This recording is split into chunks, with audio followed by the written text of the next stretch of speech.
নমস্কাৰ 24 লাইভ চাই থকাৰ বাবে ধন্যবাদ। এই মুহূৰ্তত লৈ আহিছো এটা গুৰুত্বপূৰ্ণ খবৰ। মাংস বিতৰ্কৰ পাছতে এবাৰ শ কংগ্ৰেছী নেতা কৰ্মীয়ে যোগদান দিলে বিজেপি দলত।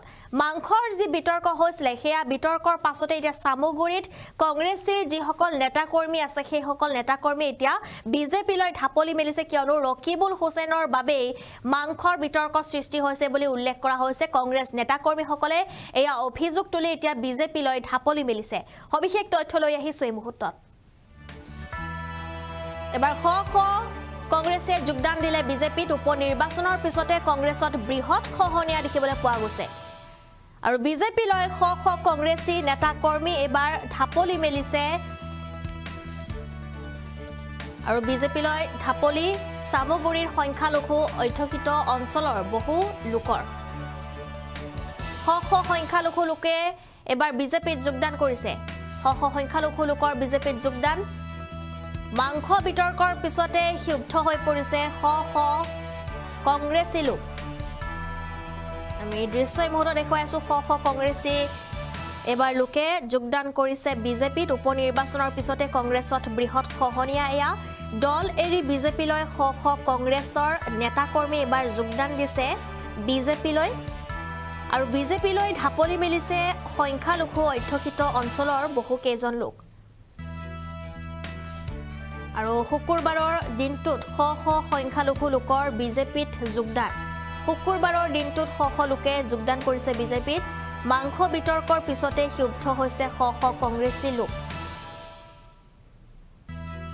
কংগ্ৰেছ ত্যাগ কাঞ্চনপুৰৰ গাঁও পঞ্চায়তৰ প্ৰাক্তন সভাপতি আলিমুদ্দিনৰ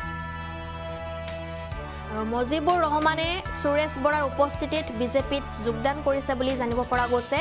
দৃশ্য দেখুৱাই আছো এই মুহূৰ্তত। ৰকিবুলৰ যেটো এবাৰ দুৰ্গখ্যাত সামগুৰিত কংগ্ৰেছত এবাৰ খহনীয়া আৰম্ভ হৈছে। দলে বলে বিজেপিলৈ ঢাপলি বহু কংগ্ৰেছৰ নেতাকৰ্মী এবাৰ বিজেপিলৈ ঢাপলি মেলিছে। উপ নিৰ্বাচনৰ ফলাফলৰ পিছৰে পৰা আৰম্ভ হৈছে এতিয়া কংগ্ৰেছৰ খহনীয়া সামগুৰি অঞ্চলত এবাৰ বৃহৎ খহনীয়া কংগ্ৰেছৰ। আৰু বৰতল কাঞ্চনপুৰ গাঁও পঞ্চায়তৰ পৰা আৰম্ভ হৈছে খহনীয়া আৰু এই খহনীয়া অব্যাহত আছে। স্থানীয় গাঁও পঞ্চায়তৰ সভাপতিকে ধৰি একাংশৰ বিজেপিত যোগদান কৰা পৰিলক্ষিত হৈছে। উপ নিৰ্বাচনৰ পিছতে এনেদৰে এইবাৰ কংগ্ৰেছৰ বৃহৎ খহনীয়া দেখিবলৈ পোৱা গৈছে। শ লোকে এইবাৰ যোগদান কৰিছে বিজেপিত।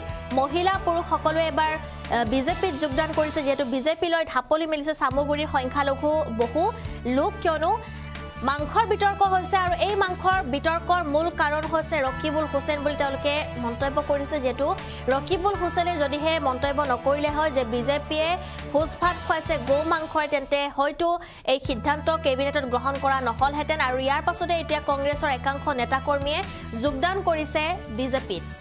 মন্তব্য আছে আমাৰ হাতত, সেয়া শুনাবলৈ চেষ্টা কৰি। আপোনালোকে গো মাংস আৰু গাহৰি মাংস সেইবিলাক ব্যস্ত হৈ থাকিবলৈ দিয়ক। আমি দলৰ কাম কৰিব লাগে। পঞ্চায়ত নিৰ্বাচন জিকিব লাগিব। 2026 চনত সামগুৰি ৰূপহী ঢিং লাহৰীঘাটৰ পৰা আমাৰ মিত্ৰজোঁটৰ পৰা আমি MLA বনাব লাগিব। আমি সেইটো লৈ লাগি আছো। ৰকিবুল হুছেইনৰ এই তৰল মন্তব্য লৈ আমি লাগি থকা নাই।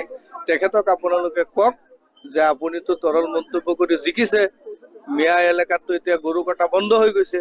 তেখেতেতো এইটোৱে বিচাৰিছিলে। এতিয়া আমাৰ এই মুছলমান সমাজত আহি পেলাই তেওঁ কি ধৰণে ৰিপ্লাই দিব, কি জবাব দিব, সেই বিষয়ে তেখেতে চিন্তা চৰ্চা কৰক। আমি সেইটো লৈ লাগি থকা নাই। আমি আছো আমাৰ দলৰ ভেটি শক্তিশালী কৰিব লাগে। আমাৰ মুছলমানসকলক বিজেপিত যোগদান কৰাই আগন্তুক দিনত ইয়াৰ পৰা আমাৰ বিধায়ক পাতিব লাগে। আমি সেইটো লৈ লাগি আছো। আমাৰ আপোনাৰ বুথ কমিটি আমাৰ গঠন হৈ গ'ল। দুদিনত 700 বুথ কমিটি আমি একেলগে পাব্লিক প্লেচত, য'ত 100তকৈ প্ৰতিটো বুথৰ মানে পাব্লিক জমা আছে, আৰু ৰাজহুৱা মঞ্চত ৰাজহুৱাভাৱে আমি বুথ সভাপতি ৰাইজৰ মাজৰ পৰা আমি বাচিছো। কোনো টেবুল কমিটি হোৱা নাই। ফেচবুকত আপোনালোকে দেখিছে 700 সভা হৈছে সামগুৰি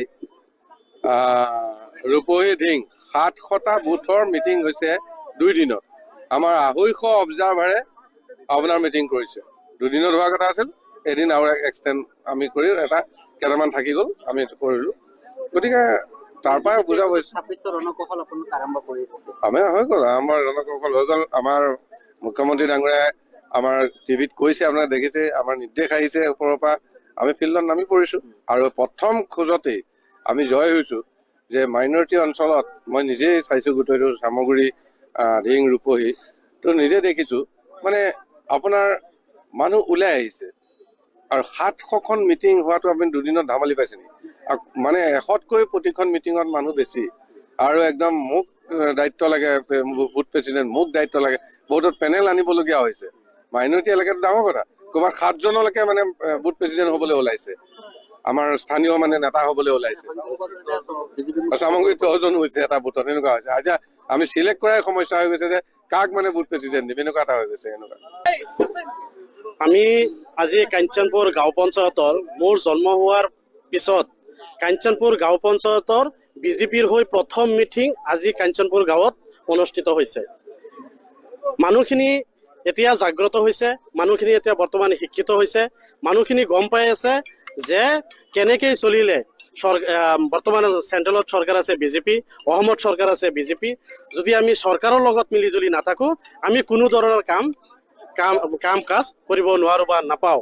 আজি শিক্ষাৰ ক্ষেত্ৰতে কওক, আপোনাৰ মেডিকেলৰ ক্ষেত্ৰতে কওক, আপোনাৰ ব্যৱসায়ীৰ ক্ষেত্ৰতে কওক, যিকোনো কাম কওক, আমাৰ চৰকাৰৰ লগত মিলিবই লাগিব। আৰু আজি আমি কাঞ্চনপুৰ গাঁও পঞ্চায়তত বিজেপি দলৰ কামৰ প্ৰতি আকৃষ্ট হৈ আমি কাঞ্চনপুৰ গাঁও পঞ্চায়তৰ আমি 10খন ৱাৰ্ডৰ সদস্য, আমাৰ মণ্ডল কংগ্ৰেছৰ 10 বছৰ কাল তেখেত মণ্ডল কংগ্ৰেছৰ ছেক্ৰেটাৰী আছিলে। তেখেত আজি কংগ্ৰেছ দল ত্যাগ কৰি বিজেপি দলত তেখেত যোগদান কৰিছে। আমাৰ যুৱ কংগ্ৰেছৰ প্ৰেচিডেণ্ট, যুৱ কংগ্ৰেছৰ ছেক্ৰেটাৰী, আমাৰ বুথ কমিটিৰ প্ৰেচিডেণ্ট ছেক্ৰেটাৰী, কংগ্ৰেছৰ বিভিন্ন কৰ্মকৰ্তাসকল কংগ্ৰেছ দল ত্যাগ কৰি আজি বিজেপি দলত যোগদান কৰিছে। আপোনালোকে চাব, যোৱা 5 বছৰত কাঞ্চনপুৰ গাঁও পঞ্চায়তত এজিপি আৰু বিজেপি দলৰ হৈ 5জন ৱাৰ্ড সদস্য জিকিছিলে। আপোনালোকৰ আগত মই এবাৰ কথা দিছোঁ, এইবাৰ নিৰ্বাচনত আমি 10খন ৱাৰ্ডতে আমি সদস্যক নিৰ্বাচিত কৰিম, আঞ্চলিক পঞ্চায়তক আমি নিৰ্বাচিত কৰিম, বিজেপি দলৰ হৈ আমি গোটেই পঞ্চায়তটোই দখল কৰিম।